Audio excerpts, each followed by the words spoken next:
वाणियों में कबीर परमात्मा ने स्पष्ट कर दिया है कि मेरा भेद किसी को नहीं पता, कि मैं ही पूर्ण परमात्मा हूँ। मेरा कभी जन्म नहीं होता, मैं अजन्मा हूँ। मेरे कोई माता पिता नहीं है। मैं केवल लीला करने के लिए काशी में लहर तारा तालाब पर कमल के फूल पर प्रकट हुआ हूँ और एक जुलाहा दंपत्ति मेरे लालन पालन की सेवा कर रहे हैं, जिस कारण से ये लोग मुझे न पहचान कर केवल एक साधारण जुलाहा मानते हैं। जो सत्य स्वरूपी राम है, यानी जो पूर्ण परमात्मा है, वो मैं ही हूँ। कबीर परमात्मा ने अपनी वाणियों में ये भी बोला है कि दुख में सुमरण सब करें, सुख में करे न कोई। जो सुख में सुमरण करे तो दुख काहे को होए। फिर कहा है कि कबीर सुख में सुमरण किया नहीं, फिर दुख में करते याद। कहत कबीर उस दास की, कौन सुने फरियाद। कबीर साहिब जी ने कहा है, कबीर मानुष जन्म दुर्लभ है, मिले न बारंबार। तरुवर से पत्ता टूट पड़े, बहुर न लागे डार।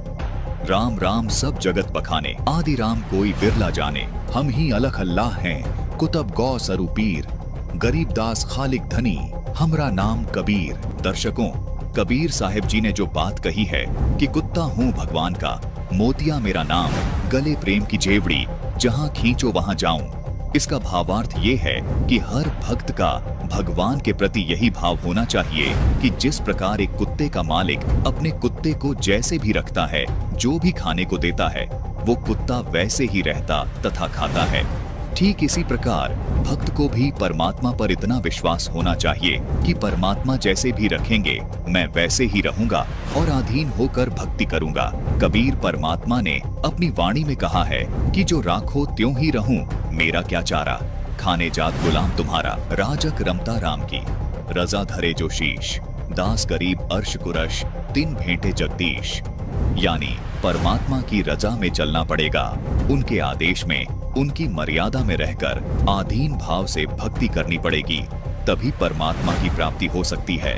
दर्शकों, जिस प्रकार कबीर साहिब जी ने अपने आप को भगवान का कुत्ता कहा है, ठीक इसी प्रकार रामचरितमानस की इन चौपाइयों में श्री हनुमान जी ने भगवान के परम भक्त होने के कारण अपने को महाकुलीन और नीच वानर निम्न श्रेणी का कहा है, ताकि उनके मन में अभिमान नहीं आए।